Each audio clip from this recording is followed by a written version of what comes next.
আজকে রতুয়া চলে এসছে ঝুনঝুনি টোটোওয়ালা। দাদা যাবে ওই আইসো উঠ চল। তো চলো শেষ থেকে শুরু করি। যেহেতু আজকে শুক্রবার ছিল, শুক্রবার করে আমি বাড়িতে থাকি, তাই দূর দূর থেকে ভাইরা দেখা করতে এসেছিল আমার বাড়িতে। একটু হচ্ছে আমি লুঙ্গি পরে আছি আর ভাইগুলো আমার সাথে দেখা করার জন্য এসেছিল। কালকে এসেছিল, কালকে আমি ছিলাম না।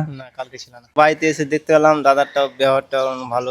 এবার রতুয়া যার জন্য শুধু রেডি হয়েছিলাম। আর ভাইরা এসে আমার সাথে দেখা করতে আমার বাড়িতে। কোথা থেকে এসছো দাদা? আমরা হেমতাবাদ থেকে আসছি, তো অনেক দূর থেকে এসে খুঁজতে খুঁজতে আমার অনেকগুলা জায়গায় জিজ্ঞাসা করেছি। এরপর শুধু গাড়িতে চেপে বের হয়েছিলাম, আর আকাশে দেখছি মেঘ লপ লপ করছে, আমিও ঘপ ঘপ করে যাচ্ছিলাম। আমিও থামছি না, মেঘও থামছে না, দেখা যাক কি হয়। এরপর মহানন্দা সাগরের উপর দিয়ে হুর হুর করে বিমান উড়িয়ে নিয়ে যাচ্ছিলাম। এই বলছি সানি লিওনের বাড়ি কোন দিকে রে?